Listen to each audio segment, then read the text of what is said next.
مگر آخری دن اس نے یہ کہہ کر کہ کینوس پر پینٹ گر گیا تھا تصویر ضائع ہو گئی ہے۔ چند دن بعد مجھے وہ پینٹنگ اس کی الماری سے مل گئی۔ اس میں وہ چہرے کی ساخت ٹھیک سے نہیں بنا سکی تھی۔ میں نے ہنس کر پینٹنگ واپس رکھ دی۔ اگر وہ عادت سے مجبور ہو کر اپنی غلطی کو چھپانا چاہتی ہے تو مجھے مداخلت نہیں کرنا چاہیے۔ مومو بہت سی باتیں دوسروں کی ناراضی کے خوف سے انہیں نہیں بتایا کرتی تھی۔ وہ فطری طور پر بہت بزدل تھی، مگر مومو حساس بہت تھی۔ جہاں اسے میری ضروریات کا کہے بغیر علم ہو جاتا، وہاں وہ میرے احساسات تک بھی رسائی حاصل کر لیتی تھی۔ وہ جانتی تھی میں اپنی بڑھتی ہوئی عمر کے بارے میں احساس کمتری کا شکار ہوں۔ اس لیے اگر کوئی فرد ہم دونوں کی عمروں کے تفاوت پر تبصرہ کر ہی لیتا تو وہ جو بہت نائس تھی، لگی لپٹی رکھے بغیر کھری کھری سنا دیتی تھی۔ مومو میرے ساتھ خوش تھی، اور وہ خوش تھی تو میں بھی خوش تھا۔ عمروں کے فرق سے کیا ہوتا ہے؟ ہماری عمروں میں 22 برس کا فرق تھا، مگر ہماری شادی کے بعد گزرنے والا ہر برس پہلے سے زیادہ ہمیں ایک دوسرے کے قریب لے آتا تھا۔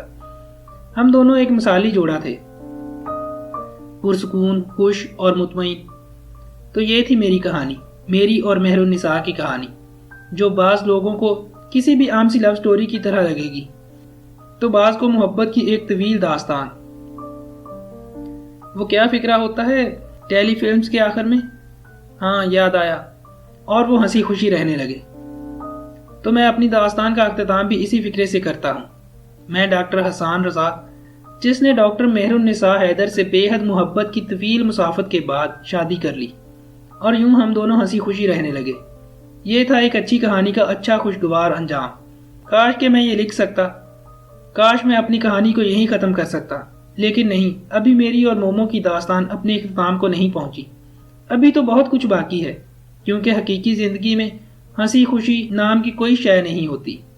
یہ مومو کی کہانی ہے، اور یہ مہر النساء کی کہانی ہے، اور عورت کی محبت کی داستانوں کے اختتام پر ہنسی خوشی نہیں ہوا کرتا، اور عورت کی محبت کی داستانوں کا اختتام ہنسی خوشی پر نہیں ہوا کرتا۔ یہی بتانے کے لیے تو میں یہ داستان آپ کو سنا رہا ہوں۔ اگر آپ کسی رومانٹک قسم کی افسانوی سی ہیپی اینڈنگ کے متلاشی ہیں تو یہ داستان یہی ختم کر ڈالیں، صفحے پلٹ کر کوئی رومانوی سی کہانی کھول لیں جس میں نوجوان اور بے تحاشا خوبصورت لڑکا لڑکی معمولی رکاوٹوں کے بعد شادی کر کے ہنسی خوشی رہنے لگ جاتے ہیں۔ لیکن اگر آپ عورت کی اصل محبت اور عورت کی محبت کے اصل کو جاننا چاہتے ہیں، اس کی حقیقت کو سمجھنا چاہتے ہیں، تو پھر آپ کو میرے ساتھ چند برس اور آگے چلنا ہوگا۔ میں نے جو ہی سگریٹ کے پیکٹ کے لیے جیب میں ہاتھ ڈالا، مومو نے میرے سامنے میز پر ایش ٹرے رکھ دی۔ کم پیا کرے حسان۔ تھوڑی دیر بعد جب میں عادتاً سگریٹ کے کش لگا رہا تھا، کچن میں کام کرتی مومو نے خفگی سے کہا تھا، آپ کو پتا ہے یہ آپ کو نقصان دے گی۔ میں نے ایک نظر کچن میں کاؤنٹر کے پیچھے کھڑی مومو پر ڈالی۔ آدھے بازوں والی سٹائلش سی قمیض شلوار پہنے، دوپٹہ ایک کندھے پر ڈالے، وہ دونوں ہاتھ کمر پر رکھے مجھے گھور رہی تھی۔ اس کے ماتھے پر اس کی بھوری پونی ٹیل سے بال نکل کر لہرا رہے تھے۔ شادی کے بعد سے لے کر اب تک اس نے بالوں کی لینتھ اور کٹنگ نہیں بدلی تھی۔ روز نہیں پیتا۔ میں نے سگریٹ کا آخری کش لگا کر اسے نہایت فرما برداری سے ایش ٹرے میں پھینک دیا۔ اب کیا فائدہ؟ اب تو ختم بھی ہو چکی تھی۔ میری چیٹنگ کو بھانپ کر وہ برا سا منہ بنائے رخ موڑ کر سبزی کاٹنے لگی۔ ہماری شادی کے ان 8 برسوں میں مومو نے کبھی نوکرانی نہیں رکھی تھی۔ وہ ہر کام خود کرتی تھی، ڈسٹنگ سے گارڈننگ تک، کپڑوں کی دھلائی سے کوکنگ تک۔ مومو کو کبھی ہیلپر کی ضرورت نہیں پڑی تھی۔ یہ اس کا گھر تھا۔ وہ کہتی تھی مجھے اس کے در و دیوار سے، اس کے گملوں، اس کی مٹی تک سے پیار ہے، اور وہ اتنے ہی پیار سے اس گھر کے تمام کام کرتی تھی۔ اس نے پریکٹس چھوڑ دی تھی، اس نے آرٹ اکیڈمی چھوڑ دی تھی۔ وہ بس اپنے گھر سے محبت کرتی تھی، اسے سجاتی سنوارتی رہتی تھی۔ میں چینل بدلتے ہوئے کنکھیوں سے اس کا جائزہ لے رہا تھا۔ مجھے بھوک لگ رہی تھی، صبح ناشتہ نہیں کیا تھا، اور اب مومو دوپہر کے کھانے کی تیاری کر رہی تھی۔ کھانے میں دیر ہے، فی الحال یہی کھا لیں۔ اسی وقت اس نے آملیٹ اور ٹوسٹ میرے سامنے رکھے۔ تمہیں کیسے پتہ چلا مجھے بھوک لگی ہے؟ باوجود کوشش اور اتنے برسوں کی پریکٹس کے میں ہر بار اپنی حیرت چھپا نہیں پاتا تھا۔ جواباً وہ مسکرائی۔ مسکرانے سے اس کی آنکھوں کے گرد دھیمی دھیمی سی لکیریں پڑ جاتی تھیں۔ ان لکیروں کے علاوہ کوئی علامت نہیں تھی جو اس کو 34 برس کا بتاتی تھی۔ وہ اب بھی 22-23 سالہ لڑکیوں کی طرح دلکش اور سمارٹ تھی۔ بس مجھے پتا ہے، وہ کہہ کر کچن میں واپس چلی گئی۔ میں نے پلیٹ اپنی جانب کھسکائی اور نیوز دیکھتے ہوئے آملیٹ کھانے لگا۔ یکدم مجھے پیاس لگی۔ یہ لیں پانی۔ مومو نے پانی کا لبالب بھرا ہوا گلاس میرے سامنے رکھ دیا۔ مومو تم، میں گہری سانس بھر کر رہ گیا۔ وہ کچن میں واپس چلی گئی۔ میں نے آملیٹ کھاتے ہوئے چینل بدلا۔ ایک چینل پر ڈرامہ آ رہا تھا۔ ڈرامہ تو پتہ نہیں کون سا تھا، مگر اس میں ایک کردار، غالباً ہمایوں سعید، ایک روتے ہوئے چھوٹے سے بچے کو اٹھائے چپ کرانے کی کوشش کر رہا تھا۔ سبزی کاٹتے مومو کے ہاتھ ایک دم رک گئے۔ بچے کے رونے کی آواز پر اس نے مڑ کر ٹی وی اسکرین کو دیکھا۔ اس کے چہرے کا رنگ ایک دم سفید سا پڑ گیا تھا۔ وہ چھری پلیٹ میں چھوڑ کر کچن سے نکل کر لیونگ روم میں ٹی وی کے قریب آئی۔ اس کی نگاہیں اسکرین پر جمی تھیں۔ اس کے لب ہولے سے کپکپا رہے تھے۔ میں نے اس کے چہرے کو نگاہوں کے حصار میں لیتے ہوئے چینل بدل ڈالا۔ اس کی محویت ٹوٹی تھی۔ اس نے چونک کر گردن پھیر کر مجھے دیکھا، پھر سر جھٹک کر تیزی سے کچن میں واپس چلی گئی۔ اس کا یہ رد عمل میں پچھلے کئی برس سے دیکھ رہا تھا۔ وہ جو میں نے کہا تھا نا، ہر کہانی کے اختتام پر ہیپی اینڈنگ نہیں ہوا کرتی، تو ہمارے ساتھ بھی یہی ہوا تھا۔ ہمارے ہاں اولاد نہیں تھی۔ اس بات کا مجھ پر نہیں، مومو پر خاطر خواہ اثر ہوا تھا۔ شادی کے بعد اکثر وہ ڈپریسڈ ہو جایا کرتی تھی۔ کبھی کبھار ڈپریشن کے دورے بہت شدید ہوا کرتے تھے۔ وہ اکثر رات کو نیند میں بولتی بھی تھی۔ میں سننے کی کوشش کرتا، مگر اب میں بوڑھا ہو چکا تھا۔ میری حسیات کی کارکردگی 50% تک گھٹ چکی تھی۔ باوجود کوشش کے میں سمجھ نہیں پایا تھا کہ اس کے ساتھ مسئلہ کیا ہے۔ پھر ایک روز میں نے اس سے پوچھ ہی لیا، میں بانجھ ہوں حسان۔ وہ ایک دم رونے لگی تھی۔ میں کبھی ماں نہیں بن سکتی۔ میں آپ کو اولاد نہیں دے سکوں گی۔ مجھے نہیں چاہیے اولاد مومو، بس تم خوش رہا کرو۔ وہ آنسو پونچھ کر سر ہلا دیتی، مگر میں جانتا تھا یہ غم اس کو اندر ہی اندر کھا رہا تھا۔ یوں لگتا تھا جیسے اس کے وجود کا کوئی حصہ بیچ راہ میں گم ہو گیا تھا۔ خیالات کی رو میں بھٹکے میں نے ایک دم چونک کر مومو کو دیکھا۔ وہ خاموشی سے نچلا لب بے دردی سے کچلتی ہوئی سبزی کاٹ رہی تھی۔ اس کی آنکھیں بہہ نکلنے کو بے تاب تھیں۔ میں نے تعصب سے اسے دیکھ کر سر جھکا لیا۔ کب لائٹ آف کرو گی؟ ڈریسنگ ٹیبل کے سامنے اسٹول پر بیٹھی مومو کو نگاہوں کے حصار میں لیتے ہوئے میں نے مسکرا کر پوچھا۔ وہ جو چہرے کی کلینزنگ کر رہی تھی، میرے یوں دیکھنے پر جھینپ کر مسکرائی۔ کر دیتی ہوں ڈاکٹر صاحب، ذرا کلینزنگ تو کر لوں۔ وہ نگاہوں کو نیچے جھکائے جھیمپے جھیمپے انداز میں بولی۔ میں نے مسکرا کر ساتھ رکھا فیشن میگزین اٹھا لیا اور یوں ہی صفحے پلٹ کر نہایت غیر دلچسپی سے دیکھنے لگا۔ مومو، یہ اس ایکٹریس کا کیا نام ہے؟ میں نے ایک اداکارہ کی تصویر دیکھتے ہوئے جیسے یاد کرتے ہوئے مومو سے پوچھا۔ ایکٹرز کے نام یاد رکھنے میں ہمیشہ سے کمزور رہا تھا۔ موئسچرائزر چہرے پر ملتے ہوئے وہ اٹھ کر میرے قریب آ گئی اور قدرے جھک کر صفحے پر دیکھا۔ ڈیمی مور ہے، نیچے لکھا تو ہوا ہے۔ وہ میرے ساتھ بیڈ پر بیٹھ کر اب ڈیمی مور صاحبہ پر لکھا گیا چٹپٹا کالم پڑھنے لگی تھی۔ اس کے ہاتھ ابھی تک چہرے پر موئسچرائزر مل رہے تھے۔ اچھا، میری اینک نہیں مل رہی تھی، اس لیے نہیں پڑھ سکا۔ اب لائٹ آف کر دو نا۔ وہ میری بات سنے بغیر میگزین پر جھکی قدرے حیرت سے کچھ پڑھ رہی تھی۔ حسان، یہ لڑکا کون ہے؟ اس کے چہرے پر متحرک ہاتھ اب رک چکے تھے۔ میں نے ڈیمی مور کے ساتھ تصویر میں کھڑے لڑکے پر بے توجہی سے نگاہ ڈالی۔ کوئی ایشین صاحب ہیں؟ اس نے میگزین میرے ہاتھ سے لے لیا۔ یہ تو بچہ ہے بالکل، تو کیا ہو گیا؟ میں نے جمائی وہ مشکل روکی۔ مجھے نیند آ رہی تھی اور وہ محترمہ لائٹ آف کرنے کا نام نہیں لے رہی تھی۔ کون ہے بھئی؟ ڈیمی مور کا بیٹا ہے کیا؟ ارے نہیں حسان، بیٹا کہاں، بوائے فرینڈ ہے اس کا، مگر یہ تو بالکل ٹین ایجر لگتا ہے۔ اف توبہ، یہ ڈیمی مور کو اس عمر میں کیا سوجی؟ اب وہ بڑے شوق سے آرٹیکل پڑھ رہی تھی۔ میں بور سا ہو گیا۔ اس عمر میں کیا مطلب؟ وہ تو اب بھی جوان لگتی ہے۔ جوان کہاں ہے، مجھ سے بھی بڑی ہوگی، اور یہ ایشین تو اس سے آدھی عمر کا ہے۔ لو کر لو گل۔ پہلے ڈیمی مور نے اتنے ایجڈ بروس ولس سے شادی کی، تب یہ جوان تھی اور بروس ولس بڑی عمر کا، پھر اس سے طلاق لے لی اور اب بیٹیاں جوان ہو رہی ہیں تو آدھی عمر کا بوائے فرینڈ، لا حول ولا قوت۔ بس ہوتی ہیں کچھ عورتیں۔ جسے الیکٹرا کمپلیکس کا شکار کہتے کہتے رک گیا۔ یکدم میں بالکل سن سا ہو گیا تھا۔ کئی سال پہلے میں نے مومو کو کہا تھا کہ وہ الیکٹرا کمپلیکس کا شکار ہے، مگر اب مجھے یقین سا ہو چکا تھا کہ وہ بالکل نارمل ہے اور اس نے مجھ سے شادی کسی نفسیاتی حس کی تسکین کے لیے نہیں کی بلکہ میری محبت میں کی ہے۔ لیکن اس رات اچانک مجھے وہ بات یاد آ گئی تھی۔ پتہ نہیں کیوں میں ایک دم بیزار سا ہو گیا تھا۔ لائٹ آف کر دو۔ میں بستر پر کروٹ دیوار کی طرف کر کے لیٹ گیا۔ سو گئے؟ میگزین سائڈ پر رکھ کر مومو نے مجھے پکارا تھا۔ میں نے جواب نہیں دیا۔ میری طبیعت عجیب سی ہو رہی تھی۔ دن میں کتنی بار میں اپنی شکل دیکھتا تھا۔ کیا میں اس قابل تھا کہ میں مومو جیسی خوبصورت، پڑھی لکھی اور خود انحصار لڑکی مجھ سے محبت کرتی؟ میں ایک عام سی شکل کا عام سا مرد تھا۔ میرے اندر ظاہری طور پر سوائے ایک گریسفل پرسنالٹی کے کوئی خوبی نہ تھی۔ میرا احساس کمتری نہیں بلکہ یہ کچھ اور تھا جو مجھے یہ سب کچھ سوچنے پر مجبور کر رہا تھا۔ ایک مبہم سا خیال جسے میں ان گزرے برسوں میں بھلا چکا تھا ایک دفعہ پھر میرے ذہن میں واپس آ چکا تھا۔ وہ خیال کیا تھا؟ کیا مجھے یہ بتانے کی ضرورت ہے؟ ڈاکٹر صاحب کل میرے ساتھ شاپنگ پر تو چلیں؟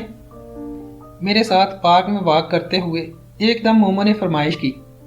جب اسے مجھ سے کوئی کام ہوتا وہ مجھے ڈاکٹر صاحب کہتی تھی۔ اچھا سوچیں گے، میں نے ٹال دیا۔ وہ قدرے مایوس سی ہو کر پتھریلی روش پر چلنے لگی۔ وہ آگے چل رہی تھی، میں پیچھے تھا۔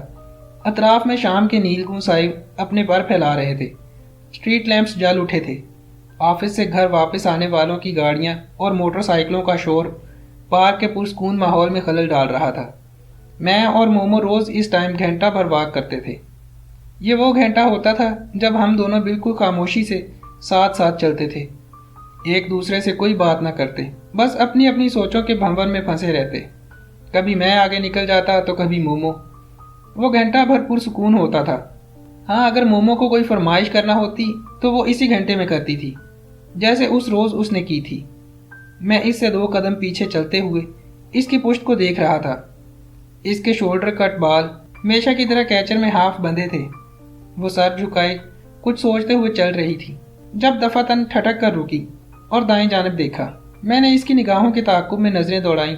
ہمارے سے چند قدم کے فاصلے پر دائیں جانب ایک چھوٹا سا 7-8 برس کا بچہ اپنی ماں سے باتیں کرتا ہوا گزر رہا تھا۔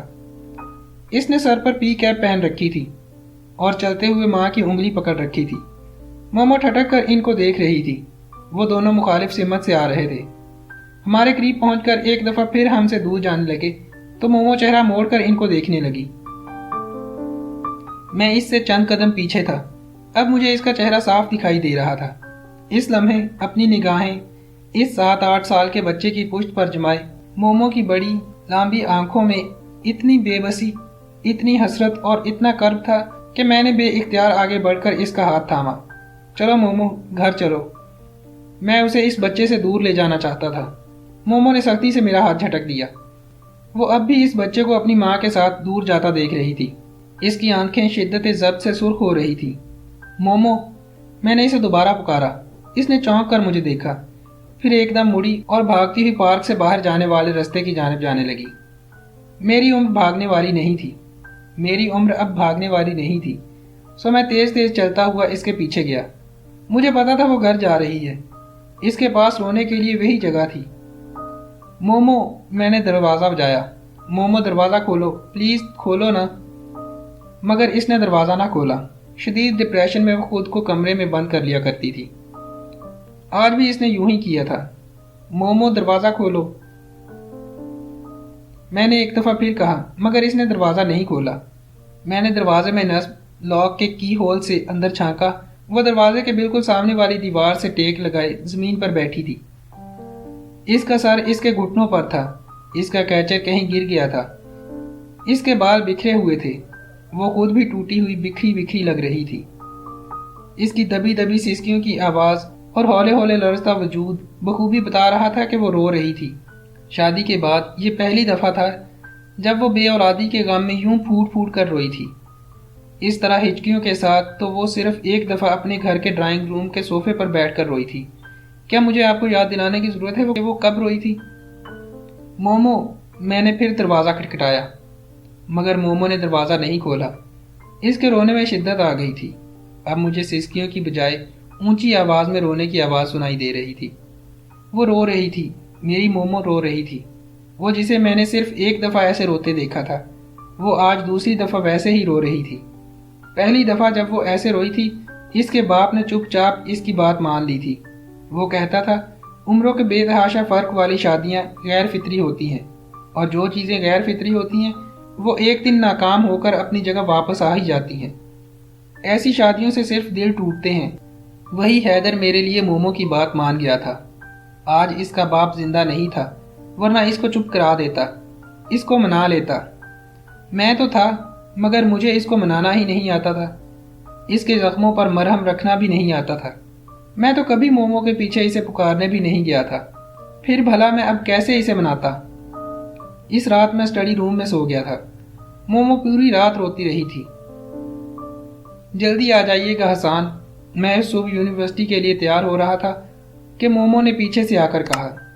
میں نے کنگھی کرتے ہوئے ڈریسنگ ٹیبل کے آئینے میں اپنے پیچھے کھڑی اپنی اسمارٹ سی بیوی کا عکس دیکھا۔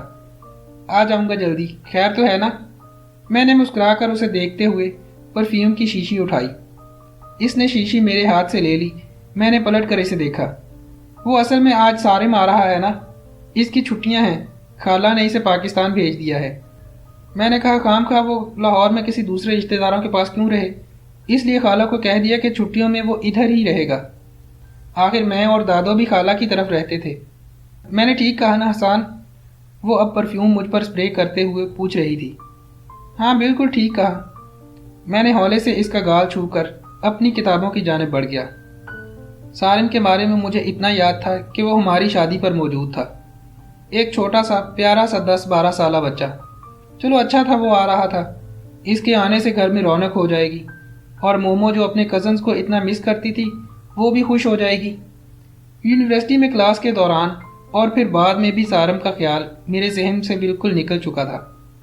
میرا دن خاصا مصروف گزرا تھا۔ یونیورسٹی کے بعد مجھے بینک میں کسی کام سے جانا پڑ گیا۔ وہاں سے نکلا تو ایک پرانا دوست راستے میں مل گیا۔ اسی چکر میں شام ہو گئی۔ مومو کی تاکید میرے ذہن سے بالکل نکل چکی تھی، سو آرام سے 5 بجے کے قریب گھر پہنچا۔ لاؤنج میں داخل ہوتے ہی میں نے ٹائی کی ناٹ ڈھیلی کرتے ہوئے کوٹ اتار کر صوفے پر رکھا۔ اپنی کتابیں سینٹر ٹیبل پر رکھ کر میں اپنے کمرے کی جانب بڑھنے ہی لگا تھا کہ یکایک کچن کاؤنٹر کے ساتھ کھڑے اس اجنبی کو دیکھ کر چونک سا گیا۔ 6 فٹ سے نکلتا قد، چوڑے کندھے، ایتھلیٹک جسم، وہ جو بھی تھا اچھا خاصا باڈی بلڈر لگ رہا تھا۔ وہ میری جانب پشت کر کے کھڑا غالباً جوس پی رہا تھا۔ بلیک پینٹ پر سفید ٹی شرٹ میں ملبوس اجنبی نوجوان کو اپنے گھر میں دیکھ کر میں بری طرح ٹھٹکا تھا۔ ایکسکیوز می، میری آواز پر وہ جوس پیتے پیتے کسی خیال سے چونکا اور پلٹ کر مجھے دیکھا۔ اس نے شاید میرے آنے کی آہٹ نہیں سنی تھی۔ پشت سے دیکھنے پر وہ مجھے پورا مرد لگا تھا، مگر اس کی شکل پر ابھی لڑکپن تھا۔ لمبے قد، چوڑے کندھوں اور مسلز کی وجہ سے وہ اپنی عمر سے تھوڑا بڑا لگتا تھا۔ السلام علیکم سر، میں سارم ہوں۔ اس نے جوس کا گلاس کاؤنٹر پر رکھ کر قدرے لاپرواہ سے انداز میں تعارف کروایا۔ مجھے تو گویا جھٹکا لگا تھا۔ سارم تو میرے ذہن میں صرف 10-11 سال کا بچہ تھا، مگر یہ تو بھرپور مرد لگتا تھا۔ ہماری شادی کے وقت وہ 9 یا 10 سال کا تھا، تو اب 17-18 برس کا ہوگا۔ وقت کتنی جلدی گزر جاتا ہے، پتہ ہی نہیں چلتا۔ اوہ سارم، سوری میں پہچانا نہیں۔ مومو کے کزن ہو تم، رائٹ؟ میں نے مسافہ کے لیے ہاتھ بڑھایا، مگر میرے انداز میں گرم جوشی مفقود تھی۔ سارم نے بھی قدرے سرد انداز میں سلام کا جواب دیا۔ ارے حسان، آپ آ گئے؟ اسی لمحے مومو بیڈ روم کا دروازہ کھول کر باہر آئی۔ اسی لمحے مجھے یاد آیا اس نے مجھے جلدی آنے کو کہا تھا۔ حسان، یہ سارم ہے، بڑا ہو گیا ہے نا؟ وہ خوشی خوشی تعارف کروا رہی تھی۔ اور سارم، یہ میرے ہسبینڈ حسان ہیں۔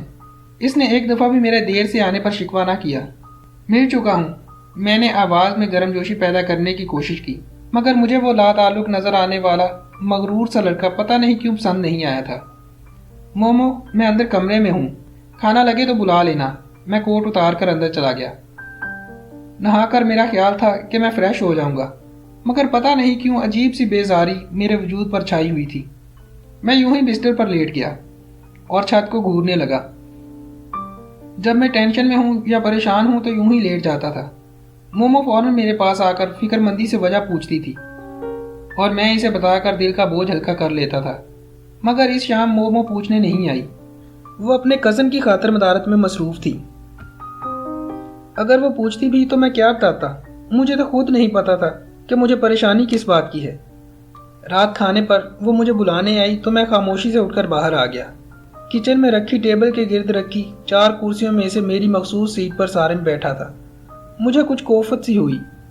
میں ایک دوسری کرسی کھینچ کر بیٹھ گیا۔ مومو کھانا لگانے میں اتنی مگن تھی کہ اسے احساس بھی نہ ہوا کہ سارم میری کرسی پر بیٹھا ہے، یا شاید مومو میری جگہ کسی اور کو دینے پر رضامند ہو گئی تھی۔ میں نے ذہن میں آئے وسوسوں کو جھٹک کر اپنی توجہ میز پر رکھی ڈشز پر مرکوز کرنے کی کوشش کی۔ میکرونیز، رشین سیلڈ، فرائیڈ فش اور چکن ود پائن ایپل اس نے غالباً سارم کے لیے بنائے تھے۔ میرے لیے اس نے الگ سے اچار گوشت بنایا تھا۔ مجھے تو خوش ہونا چاہیے تھا کہ میری بیوی کو گھر آئے مہمان کا کتنا خیال تھا، مگر پتہ نہیں کیوں مجھے خوشی نہیں ہوئی تھی۔ یہ لو نا سارم، اس نے میکرونیز کی ڈش سارم کی جانب بڑھاتے ہوئے کہا تھا، اور ذرا فرائیڈ فش ٹیسٹ کرو، تم فش شوق سے کھاتے ہو نا۔ اس کو سارم کی پسند ناپسند کا بخوبی علم تھا۔ وہ میرا بہت خیال رکھتی تھی، مجھے اچھا لگتا تھا۔ وہ سارم کا بہت خیال رکھ رہی تھی، مجھے اچھا نہیں لگ رہا تھا۔ حسان یہ لے نا۔ اس نے مجھے صرف ایک دفعہ فش کھانے کی آفر کی، مگر میں نفی میں سر ہلا کر اپنی پلیٹ پر جھک گیا۔ میں مچھلی نہیں کھاتا تھا، اس لیے اس نے دوبارہ نہیں کہا۔ چند لقمے کھا کر ہی میں اٹھ گیا۔ کیا ہوا، اچھا نہیں لگا کیا؟ مجھے اٹھتا دیکھ کر مومو نے حیرت اور فکر مندی سے مجھے دیکھا تھا۔ سارم اسی طرح لا تعلقی سے کھانا کھاتا رہا۔ نہیں، اچھا ہے، بس میرا پیٹ بھر گیا ہے۔ اچھا، میں سونے جا رہا ہوں۔ میں اپنے کمرے کی جانب بڑھ گیا۔ مجھے افسوس تھا کہ آج ہم دونوں واک پر نہیں گئے۔ کئی سالوں کی روٹین آج سارم کی وجہ سے ٹوٹی تھی۔ پتہ نہیں اور کیا کیا ٹوٹنا باقی تھا۔ چھٹی کے دن میں دیر سے اٹھتا تھا، پھر بھی مومو کی یہ کوشش ہوتی تھی کہ وہ مجھے صبح سویرے اٹھا کر واک پر لے جائے۔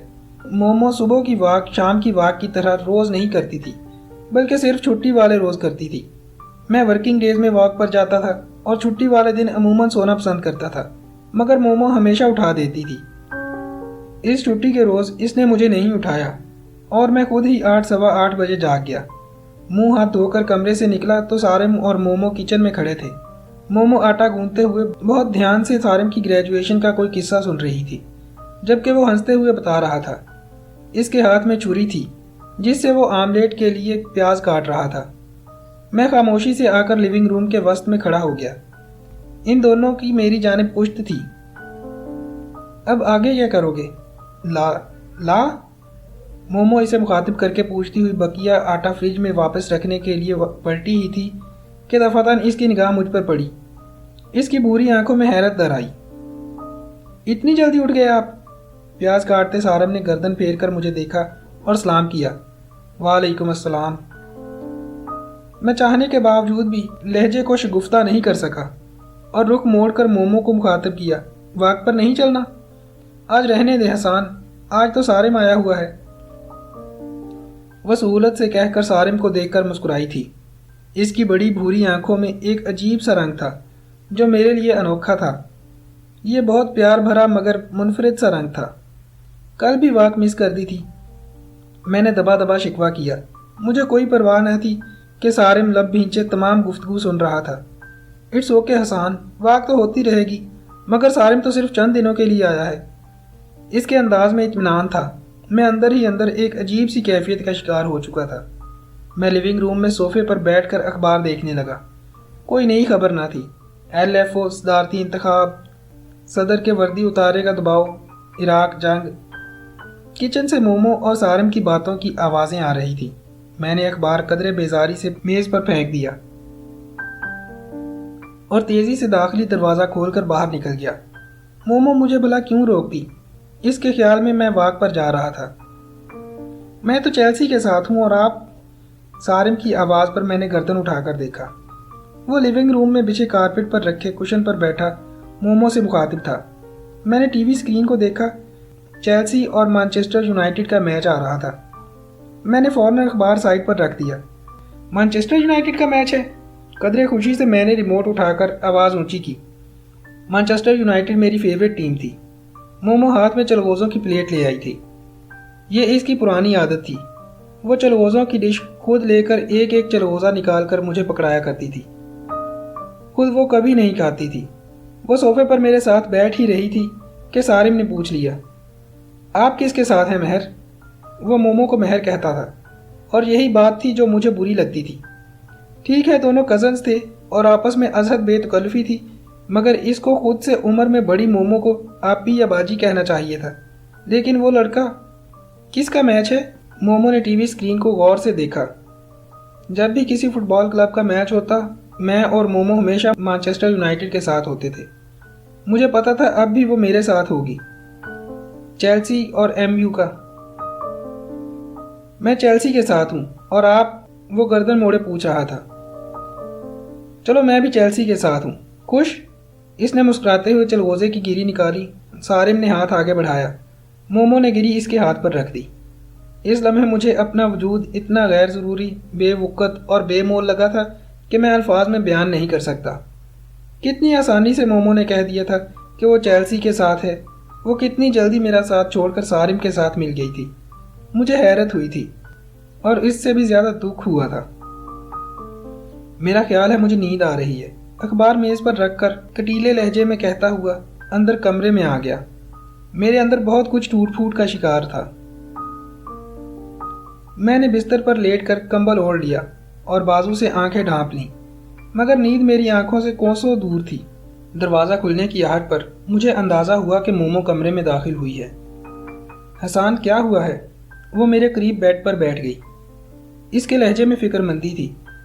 میں نے آنکھوں سے بازو نہیں ہٹایا، مگر اس کی آواز سن کر میرے اندر لگی آگ پر ٹھنڈی پھوار پڑنے لگی تھی۔ میری مومو نہیں بدلی تھی، وہ ویسی ہی تھی۔ حسان، اس نے زبردستی میری آنکھوں سے بازو ہٹا دیا۔ میں نے خاموشی سے اسے دیکھا۔ کیا ہوا ہے؟ آپ اٹھ کر کیوں آ گئے؟ اس نے آہستہ سے میرے ماتھے پر ہاتھ رکھ کر میری طبیعت چیک کرنے کی صحیح کی۔ مجھے نیند آئی ہے۔ آپ کو شاید برا لگا کہ میں نے سارم کی سائڈ کیوں لی، ہے نا؟ وہ میرے دل کی بات جان گئی تھی۔ میں نے جواب نہیں دیا۔ وہ بہت سینسیٹیو ہے حسان، اگر میں اسے تنہا چھوڑ دیتی تو وہ ہرٹ ہوتا۔ وہ دھیرے سے میرے ماتھے پر آئے بال ہٹا کر بولی تھی۔ کیا وہ واقعی نہیں بدلی تھی؟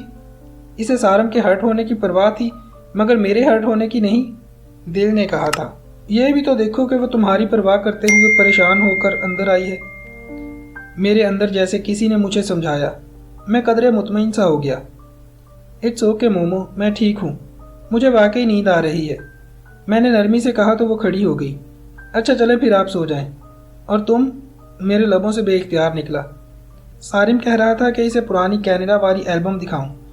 اب میچ ختم ہونے کے بعد وہی دکھاؤں گی۔ کچھ دیر لگ جائے گی مجھے، پھر باتیں بھی تو بہت کرنی ہیں، وہ کہہ رہی تھی، اور میرے اندر دل و دماغ کی جنگ ایک دفعہ پھر چھڑ چکی تھی۔ پتہ نہیں وہ کون سی باتیں تھیں جو ان 3 دنوں میں ان لوگوں نے نہیں کی تھی۔ اب میرا انتظار مت کیجیے گا، سو جائیے گا۔ اس نے کمبل ٹھیک سے میرے اوپر ڈالا، لائٹ آف کی اور آہستگی سے دروازہ بند کر کے چلی گئی۔ الیکٹرا کمپلیکس کا شکار عورت جب عمر کی تیسری دہائی کو پہنچتی ہے تو اس کی ترجیحات بدل جاتی ہیں۔ اس کو اپنے سے آدھی عمر کے لڑکوں میں نے سر جھٹکا۔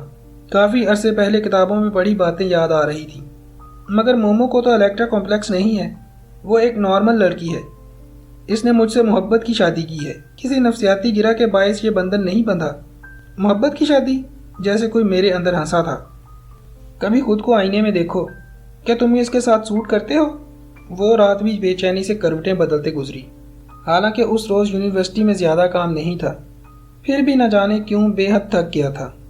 شاید اس لیے کہ دل و دماغ عجیب بوجھل پن کا شکار تھے۔ فضول وسوسوں سے جتنا پیچھا چھڑانے کی کوشش کرتا، وہ اتنا ہی مجھے گھیر لیتے تھے۔ گھر آیا تو مومو ہمارے بیڈ روم میں ڈریسنگ ٹیبل کے سامنے کھڑی کانوں میں بندے پہن رہی تھی۔ اس نے بال کھول رکھے تھے اور غالباً انہیں بلو ڈرائی کر کے سیٹ بھی کیا تھا، اور ہلکا ہلکا سا میک اپ بھی کر رکھا تھا۔ کافی پنک شفون جارجٹ کے ڈریس میں وہ سجی سنوری سی بہت دلکش لگ رہی تھی۔ بہت اچھی لگ رہی ہو مومو۔ بہت عرصے بعد اسے یوں اپنے لیے سجا سنورا دیکھ کر میری جیسے پورے دن کی تھکن دور ہو گئی تھی۔ اس نے گردن پھیر کر مجھے دیکھا، پھر اپنے مخصوص دل نشین انداز میں مسکرائی۔ میں تو ہمیشہ ہی اچھی لگتی ہوں۔ اس کا لہجہ شوق تھا۔ میں ایک دم چونکا۔ مومو ایسی شوق کبھی بھی نہیں تھی۔ بہت کم عمری میں وہ بوڑھوں کی طرح سنجیدہ رہنے لگی تھی، لیکن پچھلے کچھ دنوں سے اس کی آواز میں ایک کھنک سی در آئی تھی۔ وہ مجھے پچھلے 8 برسوں کے مقابلے میں زیادہ خوش اور زیادہ جوان لگی تھی۔ بہت خوش لگ رہی ہو، ظاہر میں مسکرا رہا تھا، مگر اندر سے میں ناخوش تھا۔ اس نے مسکرا کر شانے اچکا دیے، پھر دوپٹہ کندھے پر سیٹ کر کے آئینے میں اپنا عکس دیکھ کر بولی، میں صحیح لگ رہی ہوں نا حسان؟ میں نے اس کے پیچھے سے آ کر اس کے دونوں کندھوں کو تھام لیا۔ بہت اچھی لگ رہی ہو مومو۔ آئینے میں مجھے اس کا خوبصورت چہرہ دکھائی دے رہا تھا۔ آپ چلیں گے؟ بالوں میں انگلیاں پھیر کر انہیں ایک دفعہ پھر سیٹ کرتے ہوئے مصروف سے انداز میں پوچھ رہی تھی۔ اوہ، میں بتانا بھول گئی، میں اور سارم دامن کو جا رہے ہیں۔ اس کو میں دراصل پاکستان گھمانا چاہ رہی تھی۔ آپ چلیں گے ساتھ؟ اس کے شانوں پر میری گرفت ڈھیلی پڑ گئی۔ تو تم اس لیے تیار ہو رہی تھی؟ جی، آپ آئیں گے؟ اس نے گردن میں موجود نیکلس کو ٹھیک کیا۔ میں نے اپنے ہاتھ ایک دم اس کے شانوں سے ہٹا دیے۔ نہیں، تم جاؤ۔ میں اپنے کپڑے نکالنے الماری کی جانب بڑھ گیا۔ میرے اندر ہی اندر کوئی مجھے برچھیوں سے زخمی کر رہا تھا۔ چلیں، آپ کی مرضی۔ اس نے پرس اٹھا کر کندھے پر ڈال لیا۔ کھانا کھا لیجئے گا، ہم تو شاید رات دیر سے آئیں۔ وہ مجھے جاتے ہوئے ہدایت کر رہی تھی۔ میں خاموشی سے الماری میں کپڑے ادھر ادھر کرتا رہا۔ مہر، چلے نا؟ باہر سے سارم کی آواز آئی تھی۔ ارے آ رہی ہوں نا۔ اچھا حسان، خدا حافظ، وہ اجرت میں کہتی وہاں سے چلی گئی۔ میں الماری کا پٹ کھلا چھوڑ کر کھڑکی کی جانب آیا اور پردہ سرکا دیا۔ وہ دونوں ہنستے بولتے باتیں کرتے گاڑی کی جانب بڑھ رہے تھے۔ وہ ایک دوسرے کے ساتھ بہت خوش تھے، اتنے خوش کہ انہیں میری کمی محسوس نہیں ہوئی تھی۔ میں بہت خاموشی سے ان کو دیکھتا رہا۔ صبح سو کر اٹھا تو لیونگ روم سے ہنسنے اور باتیں کرنے کی آوازیں آ رہی تھیں۔ میں ان دونوں آوازوں کو پہچانتا تھا۔ اگر اس کا کزن چند دن کے لیے آ ہی گیا ہے تو مجھے یوں جیلسی کا مظاہرہ نہیں کرنا چاہیے۔ وہ بیچارہ آخر میرا کیا لیتا ہے؟ میں نے اپنے دل کو سارم کی طرف سے نرم کرنے کی کوشش کی۔ مجھے ان کے ساتھ جا کر مہمانداری نبھانی چاہیے۔ یہی سوچ کر میں اٹھا اور فریش ہو کر باہر چلا آیا۔ رات وہ دونوں دامن کو اور شکر پڑیاں سے خاصے دیر سے لوٹے تھے۔ مومو آئی تو میں سوتا بن گیا۔ اس نے بھی مجھے نہیں جگایا، حالانکہ اسے علم ہونا چاہیے تھا کہ میں رات 2-3 بجے سے قبل نہیں سوتا تھا۔ سب سے پہلے بڑھاپا نیند ہی تو چراتا ہے۔ میں فضول خیالات کو ذہن سے جھٹک کر لیونگ روم میں آیا تو مومو اپنا کینوس اور ایزل سیٹ کر کے کھڑی تھی۔ اس کے ایک ہاتھ میں برش تھا جبکہ دوسرے میں پینٹ کی پلیٹ۔ سارم اس کے سامنے صوفے پر بیٹھا تھا۔ کیا ہو رہا ہے؟ میں نے لہجے کو خوشگوار بناتے ہوئے پوچھا۔ مومو جو بہت غور سے کینوس کو دیکھ رہی تھی، میری بات پر چونک کر مجھے دیکھنے لگی۔ سارم کا پورٹریٹ بنا رہی ہوں۔ بات مکمل کر کے وہ برش سے کینوس پر سٹروک لگانے لگی۔ میں جہاں تھا وہیں کھڑا رہ گیا۔ میرے دل و دماغ میں آندھیاں سی چلنے لگی تھیں۔ مومو نے کبھی میرا پورٹریٹ نہیں بنایا تھا۔ کتنی منتیں کی تھی میں نے اس کی، مگر وہ نہیں مانی تھی۔ اور اب وہ سارم کا پورٹریٹ بنا رہی تھی۔ کیا اس کے لیے سارم مجھ سے زیادہ اہم تھا؟ میں کچن کی جانب بڑھ گیا۔ میں آئینہ نہیں دیکھ رہا تھا، مگر مجھے معلوم تھا کہ میرا چہرہ پل بھر میں تاریک پڑ گیا تھا۔ میری اندرونی توڑ پھوڑ ایک بار پھر سے شروع ہو چکی تھی۔ مومو، ناشتہ؟ میں نے اسے پکارا تو آواز میں خود بخود سختی اور بیزاری سمٹ آئی تھی۔ میز پر لگا دیا ہے حسان۔ ہلو نہیں سارم۔ اس کی توجہ اپنے کینوس پر تھی۔ واقعی میز پر ہر شے سیٹ تھی۔ میں ناشتہ کر کے اٹھا تو کمرے میں استری شدہ کپڑے اور پالش جوتے پہلے سے رکھے تھے۔ میرا ہر کام وہ اب بھی اتنی ہی تندہی سے کرتی تھی جیسے سارم کے آنے سے پہلے کرتی تھی، مگر اب اس کی توجہ بڑھ چکی تھی اور مجھے اس کا سارم کو اہمیت دینا ایک آنکھ نہیں بھا رہا تھا۔ مجھے مومو مکمل چاہیے تھی، مگر وہ بہت مصروف تھی۔ میں اس سے کوئی بات کہے بنا ہی چلا گیا۔ تمہیں یاد ہے سارم، جب میں کینیڈا میں ہوتی تھی تو اکثر سبین خالہ کے پوچھے بغیر تمہیں باہر لے جاتی اور مومو اور سارم پرانی یادیں تازہ کر رہے تھے۔ میں لیونگ روم میں رکھے بڑے صوفے پر بیٹھا بظاہر ٹی وی دیکھ رہا تھا، مگر متوجہ انہی کی طرف تھا۔ مومو میرے ساتھ والے صوفے پر بیٹھی تھی اور سارم ہمیشہ کی طرح اس کے قدموں کے قریب رکھے کشن پر بیٹھا بہت توجہ سے اس کی باتیں سن رہا تھا۔ اس کی نظریں مومو کے چہرے پر تھیں اور مسلسل مسکرائے جا رہا تھا۔ اس کی نگاہوں سے مجھے الجھن ہو رہی تھی۔ میں بہت چھوٹا تھا اس وقت، اس لیے یاد نہیں، مگر مجھے وہ بسکٹ پھر بھی یاد ہیں جو آپ نے بنائے تھے، مومو نے بے اختیار کہا لگایا تھا۔ ممی اکثر ان بسکٹوں کا قصہ سناتی رہتی ہیں، سارم مسکراتے ہوئے کہہ رہا تھا، اور میں اندر ہی اندر سلگ رہا تھا۔ مہر، آج پھر وہی بسکٹ بنائے نا؟ اسی دم سارم نے بچوں کی طرح کہا۔ مومو نے مسکرا کر اسے دیکھا۔ چلو بنا لیتے ہیں، ویسے میں نے بڑا عرصہ ہوا بسکٹ نہیں بنائے، لیکن چلو اب تمہارے لیے بنا لیتے ہیں۔ وہ کچن میں جانے کے لیے اٹھ کھڑی ہوئی، سارم بھی اس کے پیچھے کھڑا ہو گیا۔ مگر آدھا کام تم کرو گے، سمجھے؟ وہ مختلف اشیاء نکال کر کاؤنٹر پر رکھتے ہوئے کہہ رہی تھی۔ ہاں جی، میں آپ کا خادم جو ٹھہرا، مفت کا خادم، وہ کچھ جل کر بولا۔ مومو بے اختیار ہنس دی۔ کچن میں کچھ پکاتے وقت مومو اکثر دوپٹہ اتار دیتی تھی، جیسے دوسری خواتین کرتی ہیں۔ ویسے بھی گھر میں صرف ہم دو ہی ہوتے تھے، کوئی مرد ملازم تو تھا نہیں۔ لیکن اس وقت مجھے کرنٹ لگا جب سارم کے ساتھ بسکٹ بناتے ہوئے مومو نے لاپرواہی سے کندھے پر لہراتا دوپٹہ اتار کر سائڈ پر رکھ دیا اور دونوں آستینے کوہنیوں تک فولڈ کر لیے۔ آپ اس عمر میں بھی کتنی سمارٹ ہیں مہر، سارم بے اختیار کہہ رہا تھا، اور میں بے یقینی سے اپنی حیادار بیوی کو دیکھ رہا تھا جو مسکراتے ہوئے تعریف وصول کر رہی تھی۔ جس مومو کو میں جانتا تھا وہ باہر سر پر دوپٹہ تو نہیں دیتی تھی، مگر جسم کو اچھی طرح ڈھانپ لیتی تھی۔ کسی دوسرے مرد سے بات کرتے ہوئے اس کے لہجے میں سختی در آتی تھی۔ وہی مومو سارم کے ساتھ ایسے کھڑی تھی۔ ٹھیک ہے کہ وہ اس کا کزن تھا اور چھوٹا تھا، مگر اس کو آپی یا باجی نہیں کہتا تھا۔ وہ نامحرم اور جوان تھا، کوئی بچہ نہیں تھا۔ میں مومو کو کچھ نہیں کہہ سکتا تھا۔ میں اس سے کیا کہتا؟ میری کچھ سمجھ نہیں آ رہا تھا۔ بالآخر میں ریموٹ صوفے پر پھینک کر تیزی سے اپنے کمرے میں چلا آیا۔ مومو اتنی مصروف تھی کہ اسے میرے پیچھے آنے کا خیال ہی نہیں آیا۔ ان دنوں میں بہت چڑچڑا اور بیزار رہنے لگا تھا۔ ہر وقت میرا دماغ فضول وسوسے بنتا رہتا کہ ان سے پیچھا چھڑا لوں، وہ اتنے ہی میرے دماغ کو جکڑ لیتے، اور کبھی کبھی مجھے وہ فضول نہیں درست لگتے تھے۔ مومو بدل رہی تھی، وہ میری مومو نہیں رہی تھی، وہ اب سارم کی مہر بنتی جا رہی تھی۔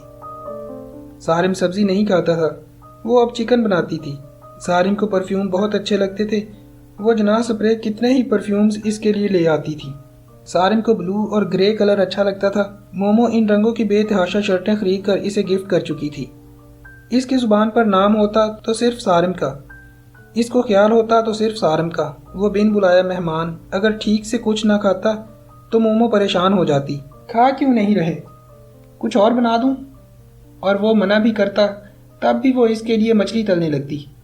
مومو کو پراٹھے بنانا بہت برا لگتا تھا، اور اب پچھلے 3 ہفتے سے وہ روز صبح سارم کے لیے پراٹھے بناتی تھی۔ سارم کا نام لیتے ہوئے اس کی آواز میں بے حد نرمی اور آنکھوں میں ایک پیار بھرا تاثر ہوتا تھا۔ میں اس تاثر کو کوئی نام دینے سے قاصر تھا۔ میرے دماغ میں بار بار خطرے کی گھنٹی بجتی تھی، مگر میں اس کو سننے کی کوشش نہیں کرتا تھا۔ شاید میں بے غیرت ہو گیا تھا۔ اپنی اسی ذہنی کیفیت کے باعث اس روز 8 برسوں میں مومو سے میری پہلی لڑائی ہوئی۔ میں نے اس سے رات کو کہا تھا کہ وہ میری سفید شرٹ استری کرے، مگر اس نے گرے والی کر دی تھی۔ یہ کیوں کی ہے؟ میں نے تمہیں بتایا تو تھا۔ بات اتنی بڑی نہیں تھی، مگر میرے اندر ابلنے والے لاوے کو راستہ مل گیا تھا۔ اوہ سوری حسان، وہ میں سارم کی گرے شرٹس لائی تھی نا، تو میرے ذہن میں وہی تھی۔ وہ ہنس کر اپنی بیوقوفی بتا رہی تھی۔ میں سارم نہیں ہوں مومو، ایک دم میں شرٹ پھینک کر غصے سے بولا تھا۔ اس نے قدرے حیرت سے مجھے دیکھا۔ حسان، میں سارم نہیں ہوں، میں تمہارا عام شکل و صورت والا بوڑھا شوہر ہوں۔ تم کیوں بھول جاتی ہو؟ میری آواز میں زہر تھا۔ حسان، میرے ذہن میں نہیں رہا۔ وہ یکدم خاموش ہو گئی۔ ڈانٹ سنتے وقت وہ ایسی ہی ہو جاتی تھی۔ ہاں، تمہارے ذہن میں سارم کے علاوہ اور رہ کون سکتا ہے؟ تمہیں کہاں اپنا 56 سالہ شوہر یاد ہوگا؟ میں نے استہزائیہ انداز میں اسے دیکھا تھا۔ وہ الجھن بھری حیران نگاہوں سے مجھے دیکھتی رہی۔ سنو، یہ میرا گھر ہے، سرائے نہیں ہے۔ تم سبین سے کہو وہ اپنے بیٹے کے لیے الگ گھر لے لے۔ بہت کماتا ہے اس کا شوہر، مگر خدا کے لیے میری لائف ڈسٹرب نہ کرے۔ حسان، وہ شاپ تھی۔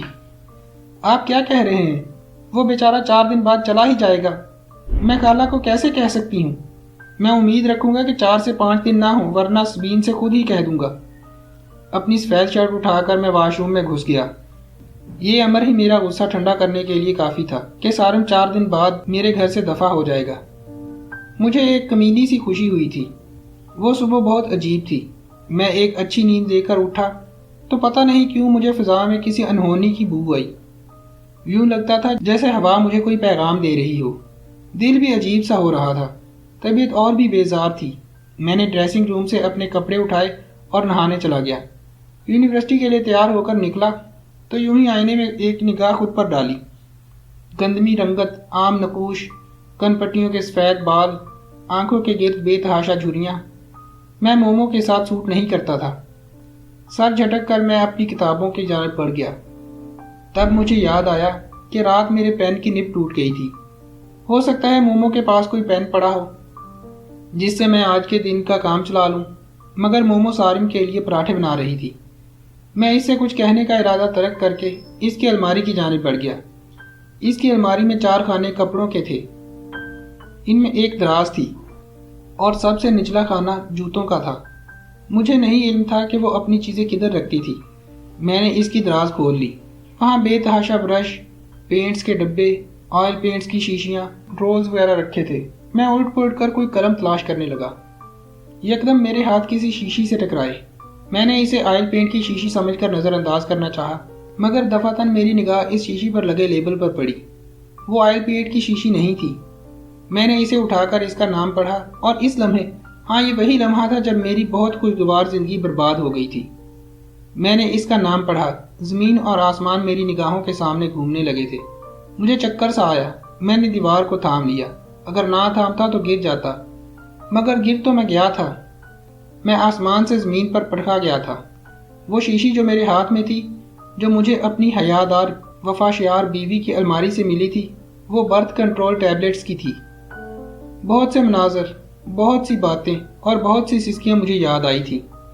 میں بانجھ ہوں حسان، میں آپ کو اولاد نہیں دے سکتی، وہ روتے ہوئے کہتی تھی۔ میں ماں نہیں بن سکتی۔ وہ سسکتی تھی، کسی دوسرے کے بچے کو دیکھ کر روتی تھی، کمرہ بند کر کے پھوٹ پھوٹ کر روتی تھی۔ میں نے آپ کو بتایا تھا نا میری بیوی بہت اچھی اداکارہ تھی۔ وہ مجھے پچھلے 8 برسوں سے مسلسل بیوقوف بناتی آ رہی تھی۔ وہ مجھ سے کہتی تھی میں بانجھ ہوں، اور میں آنکھیں بند کر کے یقین کر لیتا تھا۔ اس نے مجھے کبھی اپنی رپورٹس نہیں دکھائی تھی۔ اس نے کبھی کسی قسم کے علاج کی بات نہیں کی تھی۔ اگر آپ کو میری بات پر کوئی جھٹکا لگا ہے تو میں اصل بات آپ کو بتاتا ہوں۔ مومو دراصل کبھی میرے ساتھ رہنا ہی نہیں چاہتی تھی۔ میں نے آپ کو بتایا تھا نا کہ وہ نفسیاتی مریض تھی۔ ہو سکتا ہے اس کی ہمدردی اور محبت میں آپ اس بات کو بھلا چکے ہوں، مگر میں نہیں بھولا تھا۔ مجھے یاد تھا، مجھے اچھی طرح یاد تھا۔ وہ الٹرا کمپلیکس کا شکار تھی اور وہ خود بھی یہ بات جانتی تھی۔ اسے پتا تھا وہ ساری عمر میرے ساتھ نہیں رہ پائے گی۔ بڑھتی عمر اس کے احساسات کو الٹا دے گی۔ میں نے آپ کو بتایا تھا نا، مومو ایک بہت سمجھدار لڑکی تھی۔ اسے علم تھا کہ 30-40 برس کی عمر میں کوئی نوجوان ایسا ہوگا جس کے آگے وہ ہار جائے گی۔ اس سمجھدار لڑکی نے بہت سمجھداری سے ساری پلاننگ کی تھی۔ وہ ماں بن سکتی تھی، مگر وہ ماں بننا نہیں چاہتی تھی۔ وہ اولاد کی زنجیر کو پاؤں میں نہیں ڈالنا چاہتی تھی۔ اس کو معلوم تھا ایک نہ ایک دن وہ مجھے چھوڑنے پر مجبور ہو جائے گی۔ اپنی نفسیاتی حیث کی تسکین کے لیے اس نے اپنی ممتا قربان کر ڈالی تھی۔ یہی وہ احساس جرم تھا جو اسے سکون سے سونے نہیں دیتا تھا۔ بانجھ عورتیں کمرہ بند کر کے چیخ چیخ کر رویا نہیں کرتی۔ وہ اکثر نیند میں بھربھراتی نہیں۔ I don't wanna do this۔ اس کا احساس جرم اسے چوکے لگاتا رہتا تھا، کیونکہ بنیادی طور پر وہ ایک مخلص لڑکی تھی، مگر اپنی نفسیاتی خواہشات کی تکمیل کے لیے وہ بہت آگے نکل چکی تھی۔ کتنی ہی دیر شیشی ہاتھ میں تھامے میں اسے دیکھتا رہا۔ میرے دماغ میں آندھیاں چل رہی تھی۔ 34 برس میں نے اس عورت سے محبت کی۔ 34 برس میں سمجھتا رہا کہ میری ماں مجھے چھوڑ سکتی ہے، منگیتر نائمہ بے وفائی کر سکتی ہے، مگر مومو کبھی ایسا نہیں کرے گی۔ اگر مجھ میں غیرت اور عقل ہوتی تو پچھلے 3-4 ہفتوں سے جو میرے گھر میں ہو رہا تھا وہ مجھے جھنجھوڑنے کے لیے کافی تھا۔